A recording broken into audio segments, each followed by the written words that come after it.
নমস্কার বন্ধুরা, আশা করি তোমরা সবাই খুব ভালো আছো। আমিও খুব ভালো আছি। সম্পদ লাইফস্টাইলের আর একটা নতুন ব্লগে তোমাদের সবাইকে স্বাগত। তো আজ হলো শুক্রবার। শুক্রবার কি কি রান্না করব দেখো, ফ্রিজ থেকে সেগুলো বের করে নিচ্ছি। কালকে রাত্রেই সব কুটে রেখেছিলাম। তো আজকে এই যে দেখো বাঁধাকপি করব, তো বাঁধাকপিটা ওর জন্য একটু ধুয়ে নিচ্ছি।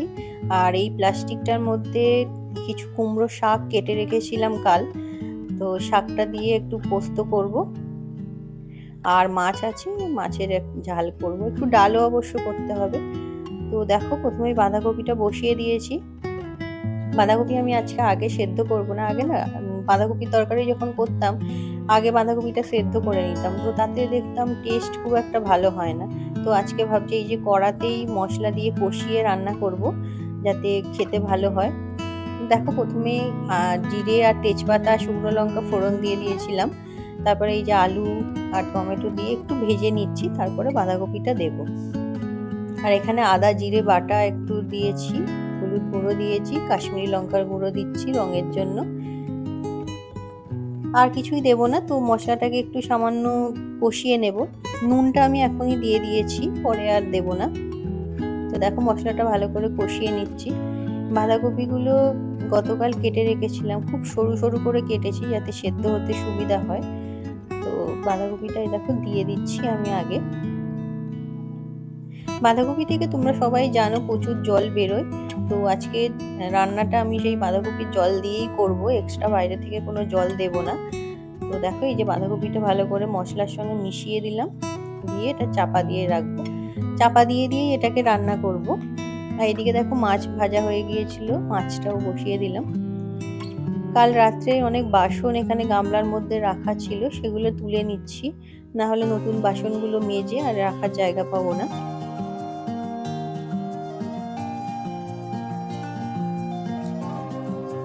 তো আমার জীবনটাই রান্নাঘর থেকে শোবার ঘর, শোবার ঘর থেকে ঠাকুর ঘর, ঠাকুর ঘর থেকে বারান্দা, এটাই সীমাবদ্ধ হয়ে গেল।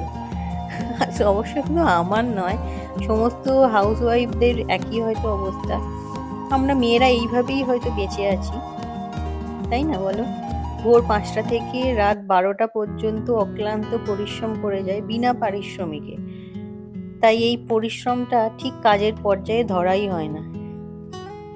কি আর করতে হয়, ওই একটু রান্না, ওই একটু বাসন মাজা, একটু কাপড় কাচা, একটু বাচ্চার দুষ্টুমি সামলানো, একটু ঘর গোছানো, এই তো। এ আর এমন কি, এ তো সব মেয়েকেই করতে হয়। তাই এটা খুব সহজ, খুব সস্তা, তাই না? তবু সারাদিনের 18-19 ঘন্টা কিভাবে যে কেটে যায় বুঝতেই পারি না। বাকি 5-6 ঘন্টাও কি বিরাম আছে?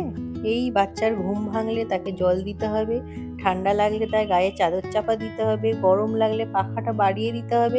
এই করতে করতেই হঠাৎ কখন অ্যালার্ম ঘড়ি জানিয়ে দেয় ঘুম থেকে ওঠো, এবার যুদ্ধ যে শুরু করতে হবে। হ্যাঁ, তা যুদ্ধই বটে। ভোর 5টায় উঠে বাসি কাজ শেষ করে ফ্রেশ হয়ে রান্নাঘরে যাও। তারপরেই আবার চিন্তা শুরু, যে এক তরকারি রান্না করলে তো হবে না, ডাল ছাড়া খাওয়া হবে না, ওই সবজিটা খায় না, আবার বাচ্চাগুলোকে এই সবজিগুলো না খাওয়ালেই নয়। তো এই ভাবতে ভাবতে কাজ করতে করতেই ঘড়ির কাঁটা এগিয়ে চলে। তারপর হঠাৎ চোখে পড়ে, না এবার তো সময় হয়ে গেছে, ছেলেকে তো স্কুলে নিয়ে যেতে হবে। তো চলো আবার হন্তদন্ত হয়ে ছুটতে ছুটতে বাসন মাজা, রান্না করা, টিফিন প্যাক করা, ছেলেকে ঘুম থেকে তোলা, রেডি করা, ব্যাগ গোছানো শেষ করেই যাই তাই করে পড়িকি মরি করে বাড়ির বাইরে ছুটতাম। তারপরে আবার তাকে নিয়ে এসো, ঘর পরিষ্কার করো, জামা কাপড় কাচো, ছেলেকে খাওয়াও, পুজো সারো, মেয়েকে পড়াতে বসো, ছেলেকে পড়াতে বসো, আবার সময় সময় সবার মুখের সামনে খাবারের জোগান করে দাও, জামা কাপড় শুকোতে দাও, সেগুলো আবার তোলো, ইস্ত্রি করো। সব কাজ শেষ করে যখন রাত্রেবেলা বালিশে মাথা ঠেকাই, ঠেকাতে ঠেকাতেই দু চোখ জুড়ে ঘুমের আবেশ নেমে আসে। কিন্তু এখানেই তো শেষ নয়, আবার যে চিন্তা কাল সকালে রান্না করব কি, কিভাবে কাজগুলো করলে খুব কম সময়ে ভালোভাবে করা যাবে। এই তো জীবন, 7 দিন 24 ঘন্টা এই চলছে। তবু আমরা কিছুই করি না, কারণ এর যে কোনো পারিশ্রমিক হয় না, এর যে কোনো ব্যাংক ব্যালেন্স বাড়ে না। তাই এগুলো অর্থহীন, সহজ, খুব সস্তা। তো চলো, তোমাদের সঙ্গে কথা বলতে বলতেই আমার সব কাজ কমপ্লিট হয়ে গেছে। আর হয়ে গেছে মানে ওদিকে রান্না হয়ে গেছে, রান্নাঘর পরিষ্কার হয়ে গেছে, ছেলেকে দুধটা খাইয়ে দেবো এবার। আর রান্না করেছি এখানে দেখো, ভাত তো করেছি জানোই, আর এখানে আছে এই যে মাছের ঝাল একটু করেছি। এখানে দেখো কুমড়ো শাকটা করেছি পোস্ত দিয়ে, এখানে বাঁধাকপি আছে, আর একটু ডাল করেছি। তো এই আমার আজকের রান্না। ওদের রান্নাঘরও পরিষ্কার করে নিয়েছি। তো চলো ছেলেকে এবার রেডি করি। এই যে ওকে স্কুল ড্রেসটা পরিয়ে দিচ্ছিলাম, আমিও রেডি হয়ে গেছি। ওকে স্কুল ড্রেসটা পরিয়েই তারপরে বেরিয়ে যাব।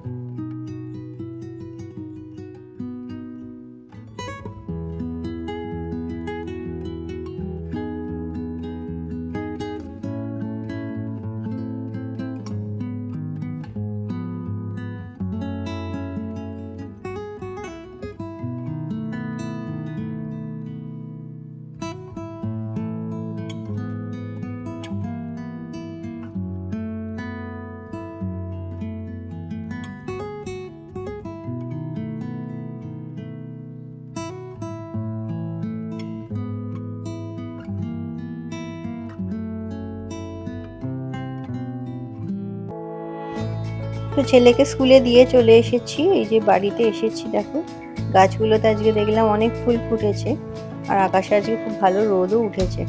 তো চলো ফুলগুলো তুলে নিই। দেখছো অনেক অপরাজিতা ফুল ফুটেছে, রোদ উঠলেই ফুলগুলো খুব ভালো ফুটছে। তো দেখো অপরাজিতা ফুল অনেকগুলো হয়েছে, এছাড়া বেল ফুল, জুঁই ফুল, আর ওদিকে নয়নতারা, সব ফুলগুলোই ফুটেছে। এই গাছগুলো খুবই সামান্য, জানি এরকম গাছ অনেকের বাড়িতেই হয়তো আছে, কিন্তু এগুলো আমার খুব শখের জিনিস জানো তো।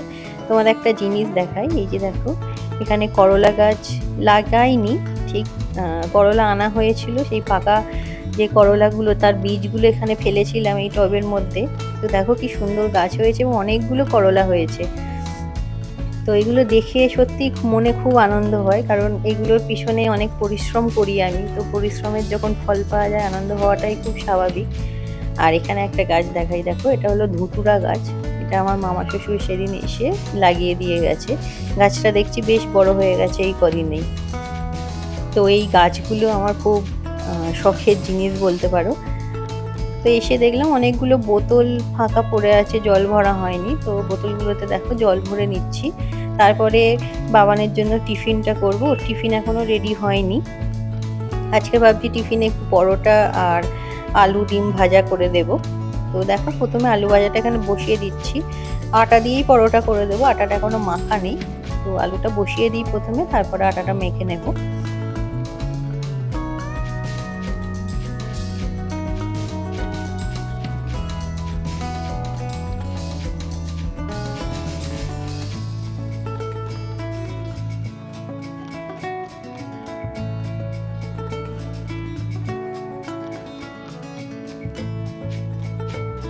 তো আটা মাখা আমার হয়ে গেছে, বাবানের চান হয়ে গেছে, ওর জন্য এখানে দেখো ভাতটা দিয়ে দিচ্ছি। ও যতক্ষণ খাবে আমার তার মধ্যে টিফিন করা হয়ে যাবে।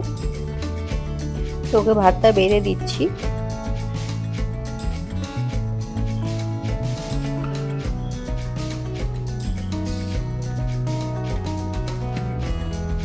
তো চলো ও খেয়ে নিই, তার মধ্যে আমি রুটিটা করে নিই, পরোটাটা করে নিই। তো এই দেখো আলু ভাজা হয়ে গেছে, এর মধ্যে একটা ডিম দিয়ে দিয়েছিলাম।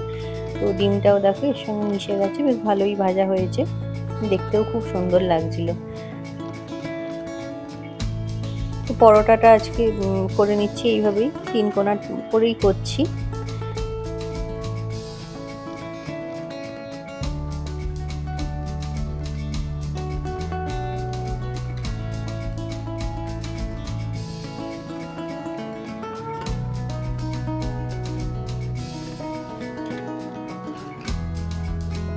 তো বাবিকে স্কুল থেকে নিয়ে চলে এসেছি, এই দেখো ওকে খাইয়েও দিয়েছি। আজকে ভাবছি বাইরের উঠোনটা একটু ঝাড় দিয়ে দেব, কারণ অনেক দিনই বৃষ্টির জন্য বাইরেটা পরিষ্কার করা হয়নি। তো প্রথমে এই পাপোশটা রোদে দিয়ে দিলাম, একটু রোদ বেরিয়েছে, পাপোশগুলো সবসময় ভিজে থাকছে, তো তাই একটু রোদে দিয়ে দিলাম। তো এই দেখো বাইরেটা ঝাঁট দিয়ে দেবো। প্রথমে স্কুটিটা আর বাবানের সাইকেলটা ছিল ওগুলো বের করে নিচ্ছি, নাহলে এই জায়গাটা পরিষ্কার করা যাবে না। এই সব জিনিস সরিয়ে ঝাঁট দেওয়াটা সত্যিই খুব কষ্টকর ব্যাপার হয়ে দাঁড়ায়, কিন্তু কিছু করার নেই, নাহলে এই জায়গাগুলো না প্রচুর নোংরা জমে থাকে। গাছের পাতা অনেক উড়ে এসে পড়ে এখানগুলো। উপরে সেট দেওয়া আছে কিন্তু তাও নোংরা হয় এখানটা। তো চলো পরিষ্কার করে নিই।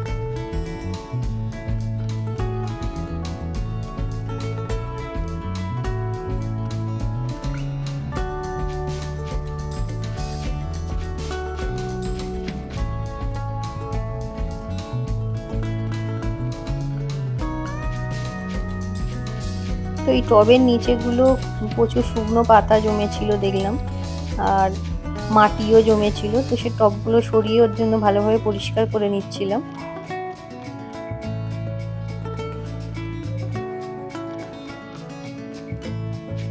গাছের কাছে কোনো শুকনো পাতা থাকলে বা শুকনো ডাল থাকলে আমার খুব অস্বস্তি লাগে, জানো তো, সেটা দেখতে। আমি ওর জন্য চেষ্টা করি মানে প্রায় রেগুলারই এগুলো পরিষ্কার করে দেওয়ার, যে শুকনো গাছ বা শুকনো ডাল, শুকনো পাতা, সেগুলো পরিষ্কার করে দেওয়ার চেষ্টা করি। গাছ বেশ তরতাজা থাকলে, সবুজ থাকলেই আমার দেখতে খুব ভালো লাগে। তো যাই হোক, বাইরেটা আমার পরিষ্কার করা হয়ে গেছে। তো তোমাদের আগেই বলেছিলাম আমাদের যে কাজের দিদি কাজ করেন, ওনার দাঁতে খুব ব্যথা ছিল। তো আজ উনি দাঁত তুলতে গেছেন, তাই কাজে আসেননি। তো দেখো ওর জন্য ঘরগুলো একটু ঝাঁট দিয়ে পরিষ্কার করে নিচ্ছি। ওপরটা আগেই ঝাঁট দিয়ে চলে এসেছি, উপরটা আজকে মুছবো না ভাবছি, কিন্তু নিচেটা ঝাঁট দিয়ে মুছতে হবে। প্রথমে সকালে উঠে আমি এগুলো একবার ঝাঁট দিয়ে নিই, কিন্তু তারপরে আবার নোংরা হয়ে যায়। তো তাই দেখো ঝাঁট দিয়ে ভালো করে এগুলো পরিষ্কার করে নিচ্ছি।